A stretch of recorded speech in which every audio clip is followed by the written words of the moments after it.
ایک اور سوال کس صاحب نے پوچھا ہے، بڑا مشکل ہے بھئی اس کی تفصیل میں جانا۔ انہوں نے لکھا ہے کہ شیعت کی اصل کیا ہے؟ زردشتیوں کا جو مذہب تھا نا، مجوسی تھے نا زردشتی، ان کے بھی فرقے تھے۔ زردشتیوں کے مذہب نے اسلام کا چولا پہنا تو شیعت ہو گئی، اتنی سی بات ہے بس۔ ایرانی جو تھے نا، قدیم جس مذہب پہ چلے آتے تھے، انہوں نے اسلام کو اس کے مطابق ڈھالنے کی کوشش کی تو شیعت پیدا ہوئی۔ انہوں نے، زردشتیوں نے جو تصور دنیا کو دیا نا، یہ بڑا گہرا تاثر پڑا ہے۔ ایرانی چونکہ شاعر تھے، شاعری پہ بھروسہ کرتے تھے، عرب خود شاعر تھے۔ ہمارے یہاں ایک پورا طبقہ موجود ہے جو شاعری کرتا ہے، شعر لکھتے ہیں، پڑھتے ہیں، نصاب میں پڑھائے جاتے ہیں۔ زردشتیوں نے اپنی اصطلاحات بھی اسلام میں داخل کی اور وہ کامیاب رہے۔ زردشتیوں نے جب شیعت کا رنگ اختیار کیا ہے تو انہوں نے اپنے لٹریچر میں اندرون خانہ اس کفر کو پھیلایا۔ مثلاً آپ ایرانی شاعری کو دیکھیں، ہمیشہ ایک پیر مغاں ہے اور ایک شیخ حرم ہے، یہ دونوں ایک دوسرے کے آمنے سامنے ہوتے ہیں۔ ہمیشہ شیخ حرم کی، بیت اللہ کے شیخ کی توہین کریں گے، اور ایک پیر مغاں ہے جو شراب پلاتا ہے، اس کو بڑا بنا کر دکھائیں گے کہ پیر مغاں بڑی زبردست چیز ہے، علوم اور حقائق اور معارف بیان کرتا ہے۔ اس کے مقابلے میں حرم میں، کعبۃ اللہ میں شیخ کیا کرتا ہے؟ نماز روزے کی باتیں کرتا ہے، لوگوں کو مسائل سکھاتا ہے۔ یہ کچھ نہیں ہے، وہ اصل ہے۔ ہمیشہ یہ شاعری میں، لٹریچر میں ان کا اثر ہے۔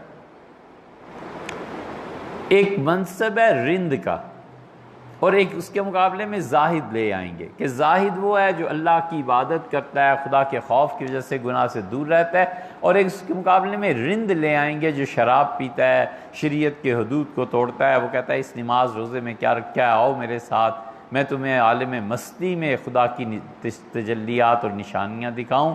رند ہمیشہ کامیاب ہے اور زاہد ہمیشہ خراب۔ حافظ شیرازی میں بھی ہے، اردو شاعری میں بھی ہے، بہت جگہ ملے گا۔ زردشتیوں نے مستقل اس شاعری میں ایرانیوں کی، اور اس کا اثر ہندوستان میں آیا۔ پوری اردو شاعری آپ کو بھری ہوئی ملے گی، حتیٰ کہ علامہ اقبال کے ہاں ملے گا، وہ بھی اس سے نہیں نکلے، کوئی بھی نہیں نکل سکا، اس لیے کہ علامتیں قائم ہو گئی نا۔ ایک شیخ حرم ہے اور اس کے مقابلے میں ایک پیر مغاں ہے۔ اسی طرح ایک مے خوار ہے، شراب پیتا ہے، اس کے مقابلے میں ناصح اور محتسب کو لائیں گے کہ محتسب جو احتساب کرتا ہے، شہر میں قانون نافذ کرتا ہے، یہ بڑا ہی خراب آدمی ہے، اور اس کے مقابلے میں جو مے خوار ہے نا، جو شراب پیتا ہے، کیا کہنے، اللہ کا قرب سے بڑا حاصل، وہ بہت مقامات طے کر چکا ہے۔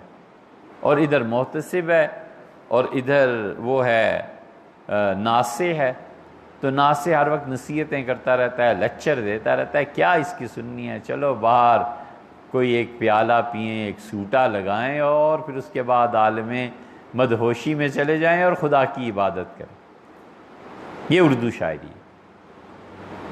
آؤ ایک سجدہ کریں عالم مدہوشی میں۔ لوگ کہتے ہیں کہ ساغر کو خدا یاد نہیں، عالم مدہوشی چاہیے، ایک لمبی غفلت چاہیے، میں سے غرض شراب کس روح سیاہ کو ہے، ایک گونا بے خودی مجھے دن رات چاہیے، یہ غالب۔ ہمیشہ یہ لوگ میں خوار کو ترجیح دیں گے اور محتسب کو، ناصح کو برا کہیں۔ یہ زردشتی، ان کے نظریات یہی تھے۔ پھر ایک دیر ہے، ایک حرم ہے۔ حرم میں اللہ کی توحید ہے اور دیر میں پورا بت خانہ ہے، جس بت خانے کو چاہو جا کے پوجو بت کو، اور بت تمہیں نظر آتا ہے، تم محبت کر سکتے ہو، اسے چوم سکتے ہو، اس پہ ہاتھ پھیر سکتے ہو، اس پہ دودھ چڑھا سکتے ہو۔ یہ شرک کی رسم بلاول نے نہیں کی۔ دیوالی میں جا کر قائم علی شاہ سندھ کے جو وزیر اعلیٰ ہیں، اور بلاول نے جا کے بتوں کو دودھ سے نہلایا، دودھ ان پہ ڈالا، یہ بتوں کی عبادت نہیں ہے کیا ہے؟ اور پھر بھی یہ مسلمان ہی ہیں سارے، یہ کفر نہیں ہے؟ اگر یہی شرک تم نے کرنا تھا، یہی بتوں پہ دودھ ڈالنا تھا، تو بٹوارا کیوں ہوا تھا؟ تقسیم کی کیا مصیبت پڑ گئی تھی؟ اور پرائم منسٹر نواز شریف کہتے ہیں کہ میرا جی چاہتا ہے میں آئندہ سال بھی دیوالی پہ آؤں، رنگ ڈالوں۔ حضرت اگر یہی کچھ کرنا تھا تو ہندوؤں کے ساتھ جڑے رہتے، وہاں تو زیادہ موقع تھا آپ کو، وہاں تو زیادہ اچھا تھا، تو گلی گلی محلے محلے آپ بھی رنگ پھینکتے، وہ بھی رنگ پھینکتے۔ پھر بیت اللہ کا آپ سے کیا تعلق ہے؟ یہ دونوں نے یہی کیا، اس نے بھی کیا، بلاول نے بھی، اور اس نے بھی کیا، ووٹ پھر بھی قوم اسی کو دے گی۔ یہ اللہ کو غصہ دلانے کی بات نہیں ہے۔ ابو جعفر رحمۃ اللہ علیہ بڑے فقیہ تھے، انہوں نے کہا 50 سال کی عبادت ایک انڈے میں ضائع ہو جاتی ہے۔ شاگردوں نے پوچھا کیسے؟ وہ ہندوؤں وغیرہ کے علاقے میں رہتے تھے نا، بدھسٹ تھے اس علاقے میں۔ انہوں نے کہا جب تم جا کر بت کو خدا مان کے ایک انڈا اس کی نظر کرتے ہو نا سردیوں میں، 50 سال کی عبادت تم اپنی برباد کر لیتے ہو، یہ شرک ہے۔ ہیرا چڑھائے بت پہ، یا انڈا، یا ایک کھجور، یا دودھ کا ایک گلاس، ہے تو شرک ہی نا۔ یہ لیڈر ہیں اور انہیں ووٹ اب پڑنے، اسی لیے ہم کہتے ہیں کہ جمہوریت جو ہے اس کا ایک ہی بچہ پیدا ہوا ہے، یہ ایسی بدبخت ماں ہے جمہوریت، اس کی ایک ہی اولاد ہوئی ہے، اور وہ سیکولرزم ہے کہ دین کوئی تمہارا نہیں ہے، ان پابندیوں کو توڑو اور تم آزاد ہو۔ یہ جمہوریت اتنی برباد کر دینے والی چیز۔ اب بلاول کو ووٹ پڑ جائیں گے، اسمبلی میں آ جائے گا، اور جس دن اس سے بھی پیچھے ایک اور قوت بیٹھی ہوئی ہے، اس خلائی مخلوق نے چاہا تو وزیر اعظم بھی بن جائیں گے۔ اور کوئی حرام ہے جو کہے کہ تم نے مرنا ہے اور اللہ کو جواب دینا ہے۔ یہ بتوں کی عبادت اس لیے کی تھی نا، جا کے دودھ چڑھا رہے ہیں، دیوالی ہولی منا رہے ہیں، اس لیے کہ ان سے ووٹ لیں۔ جو اللہ کے ہاں پہنچیں گے تو پھر سارا پتہ چل جائے گا کہ کون کس کے جھنڈے تلے اٹھا، کس نے کس کی حمایت کی، انہیں پرواہ ہی نہیں۔ یہی کچھ کرنا تھا، ہندوؤں کے ساتھ رہتے، زیادہ مواقع میسر آتے، والعیاذ باللہ۔ اسی طرح بت اور خدا کا مقابلہ کریں گے کہ بت اچھا ہے، خدا کیا نظر ہی نہیں آتا، خدا سے دعا مانگو کچھ پتہ ہی نہیں چلتا۔ بت ہے، بت پہ جا کر دودھ چڑھاؤ، بت کو ہاتھ لگاؤ، اس کے پاؤں پکڑو، اس کے سامنے سجدہ کرو، تو کچھ نہ کچھ تو ہے نا، ظاہر میں نظر تو آتا ہے نا۔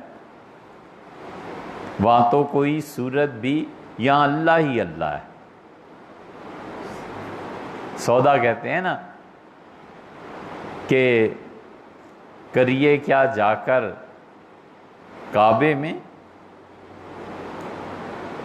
یہ پہلا مصرع اس کا کچھ اور ہے ایسا ہی کہ کعبۃ اللہ میں جا کے کیا کرنا ہے، بت خانے میں جا کر کیوں نہ عبادت کریں۔ یہاں تو کوئی صورت بھی، وہاں اللہ ہی اللہ ہے۔ یہاں تو کوئی صورت نظر آتی ہے بتوں کی، دیویوں کی، دل لگتا ہے، آدمی کچھ کہہ سن لیتا ہے، وہاں نہ کوئی صورت ہے، نہ کوئی حد ہے، نہ کوئی نظر آتا ہے، تو وہاں جائیں یا یہاں جائیں؟ ہمیشہ بت اور خدا کا مقابلہ کریں گے، اور بت کو ترجیح دیں گے، اور اللہ تعالیٰ کو معاذ اللہ استغفر اللہ اس کی توہین اور ایسے جملے کہیں۔ یہ پورا ایک فلسفہ ہے زردشتیوں کا، جو پھر اس کے بعد شیعت میں آیا، اور شیعت سے اردو شاعری میں، اور اسی وجہ سے یہ لوگ دین سے بہت بیزار ہوئے۔ صفویوں کے زمانے میں جب ایران میں اہل السنہ کا قتل عام کیا گیا اور صفویوں کے دور میں جب ایرانیوں کو جبراً شیعہ بنایا گیا، اتنا بڑا خونی انقلاب غالباً عالم اسلام میں پھر نہیں آیا، نہ اس سے پہلے نہ اس کے بعد۔ 1500 سال کی تاریخ میں سب سے زیادہ قتل و غارت گری صفویوں نے کی ہے۔ کسی کو نماز پڑھتے بھی دیکھ لیا تو گردن اڑا دی، مار دی۔ یہ ایرانی اور یہ پاکستان میں اہل تشیع یہ بہت شور مچاتے ہیں، حرمین میں قبروں کو تباہ کر دیا، حرمین شریفین میں انقلاب وہابیوں کا آیا، 1333 ہجری میں یہ کیا۔ ہمارے ہاں بھی جلوس نکلتے رہتے ہیں، ان کے خلاف احتجاج کیا جائے، صحابہ اور اہل بیت کے مزار صحابہ کا بھی نام لیتے ہیں رضی اللہ عنہم دوبارہ بنائے جائیں۔ تو ہم نے کئی شیعہ حضرات جو یہاں تشریف لاتے رہتے ہیں، لائبریری بعض بہت پڑھے لکھے بھی، ہم نے کہا اس کا آپ ماتم کرتے ہیں اور اس کا ماتم نہیں کرتے وہ جو صفویوں کے دور میں ہوا تھا۔ انہوں نے کم کیا، انہوں نے اس سے بڑھ کر کیا۔ قتل عام محمد بن عبد الوہاب نے جتنے لوگوں کو مارا ہے، انہوں نے اس سے کہیں زیادہ صفوی دور میں مارے گئے اہل السنہ۔ پورا ایران اور عراق، ان سب میں اہل السنہ کا قتل عام، اور سارے علاقے ایران اور عراق کے صفویوں نے جبراً شیعت کو نافذ کیا۔ اب 3-4 صدیاں ہو گئیں، نتیجہ یہ کہ وہاں سے بالکل انخلا ہو گیا، گویا ایران سے خاص طور پہ کم رہ گیا اہل السنہ اور اہل تشیع کا غلبہ ہوا، وہ بھی ایک ماتم۔ پھر اس ذریعے سے انہوں نے مزید ترقی کی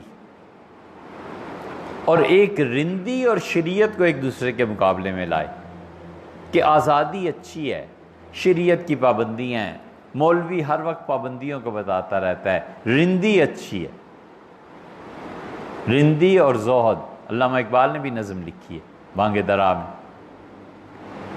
شاید ہی کوئی شاعر بچا اردو زبان میں جس نے ان اصطلاحات کو استعمال نہ کیا، حتیٰ کہ تباہی دیکھو کیا آئی ہے اس سیریز میں کہ دیر ہے اور یہ حرم ہے، اور یہ رندی ہے اور یہ شریعت ہے، اور یہ رند ہے اور یہ ناسے اور محتسب ہے، ہوتے ہوتے یہ ولایت ہے اور یہ نبوت، اور ولایت کو ترجیح دی ہے نبوت پہ کہ نبوت کیا چیز ہے، اصل تو ولی اللہ ہوتا ہے۔ اتنی صدیوں تک یہ بحث جاری رہی اور بڑے بڑے علماء نے اس پہ لکھا اور انہوں نے سمجھایا کہ نبوت جو ہے نا وہ بہت بلند و بالا چیز ہے، اس کے مقابلے میں ولایت ہے ہی کیا۔ یہ اسی کے شاخسانے تھے کہ حضرت مجدد الفسانی سرہندی رحمۃ اللہ علیہ کو کسی نے لکھا ہے کہ یعنی مفہوم اس کا یہی ہے کہ ولایت جو ہے یہ نبوت سے افضل ہے۔ تو حضرت مجدد رحمۃ اللہ نے لکھا ہے کہ فقیرہ استماع امتثال ان سخنان اصلاً تاب نیست، مجھ فقیر سے برداشت نہیں ہوتے یہ جملے، میری غیرت گوارا نہیں کرتی کہ میں ایسی کفر کی باتوں کو سنوں۔ ان قدر بس نیست کہ ما اشارہ معذور داریں، اتنا کافی نہیں ہے کہ میں ان صوفیوں کو معذور سمجھوں، وہ ملامت نمی کو نہیں اور میں انہیں برا بھلا نہ کہوں۔ مارا بنس کارس نہ بفس، ہمیں کتاب و سنت چاہیے، فصوص الحکم ابن عربی کی نہیں چاہیے۔ فتوحات مدنیہ از فتوحات مکیہ مستغنی کردائم، حضور صلی اللہ علیہ وسلم مدینہ منورہ کی زندگی نے ابن عربی کی فتوحات مکیہ سے کہیں زیادہ ہمیں چیزیں دیں۔ ایک جگہ لکھتے ہیں کہ انجا قول ابو یوسف اور محمد درکار است، یہاں پر امام ابو یوسف اور محمد کا فتویٰ درکار ہے، جنید و بایزید ہم نہیں مانتے ان کی بات۔ یہ سب جوش اور جذبہ کیا تھا؟ یہ یہی کفر تھا کہ ولایت بڑی ہے اور نبوت چھوٹی ہے۔ اب بھی یہ کلندر چرس پیے ہوئے بیٹھے ہوئے. خیر اب تو وہ بھی نہ رہے, وہ پہلے بھی کچھ پڑھے لکھے ہوتے تھے, اب وہ بھی نہ رہے. پڑھ لکھ کے گمراہ ہوتے تھے نا, کسی درگاہ میں چلے گئے, کہیں چلے گئے, اب خال خال کہیں نظر آتا ہے کوئی, وگرنہ معاذ اللہ اتنے جاہل ہیں کہ ولایت کو نبوت پر ترجیح دیتے. اسی لیے چشتیہ سلسلے کے جو مشائخ تھے وہ مسلسل تردید کرتے رہے کہ نبوت اصل ہے, فتویٰ اصل ہے, اللہ کے احکامات کی پابندی اصل ہے, شریعت پہ چلنا اصل ہے, ان باقی باتوں کو چھوڑ دو. اور حتیٰ کہ پھر اس کے بعد حضور اقدس صلی اللہ علیہ وسلم کو نبوت کو خدا کے مقابلے میں لے آئے کہ خدا کو تو کچھ پتہ نہیں ہے, اور حضور اقدس صلی اللہ علیہ وسلم اپنے بعض معاملات میں علیہ باللہ خدا سے بھی بلند. اور پھر اسی سے آگے کہاں کہاں سے اس کفر کو آدمی پکڑے, پھر اس سے آگے بڑھے اور امامت بمقابلہ رسالت لے آئے. کیا ائمہ معصومین ہوتے ہیں؟ 12 امام ہیں, معصوم ہیں. حضور اقدس صلی اللہ علیہ وسلم کو جو معراج زندگی میں ایک مرتبہ ہوئی تھی نا, ہمارے ائمہ کو ہر ہفتے ہوتی. یہ قرآن غلط ہے. ائمہ علیہ الصلوۃ والتسلیم وہ رسول اللہ صلی اللہ علیہ وسلم سے زیادہ درجے کے تھے. اسی لیے حضرت مہدی آخری امام جب ہمارے آئیں گے تو یہ کریں گے, یہ کریں گے, یہ کریں گے, روزہ مبارک کو اکھیڑ دیں گے, یہ ہو جائے گا, یہ ہو جائے گا. یہ سب کیا ہے؟ یہ زردشتیوں نے بظاہر اسلام کا چولا پہنا ہے اور اس سے یہ کفر کے نظریات آہستہ آہستہ لٹریچر کے ذریعے پھیلائے ہیں. اب جس کو شاعری سے دلچسپی ہوتی ہے, فائدہ اس کو یہ ہوتا ہے, پھر ذہنی طور پہ آزاد ہو جاتا ہے, سیکولر ہو جاتا ہے. شریعت کیا چیز ہے یار, طریقت کی بات کرو, روحانیت کی بات کرو, اور نماز روزہ کیا چیز ہے, آؤ میرے ساتھ بیٹھ کے پیتے ہیں پھر گپ شپ لگائیں گے. یہ چیزیں آدمی اچھا خاصا دین پہ چلتا ہوا گمراہ اور بددین ہو جاتا ہے. اللہ تعالی حفاظت فرمائے.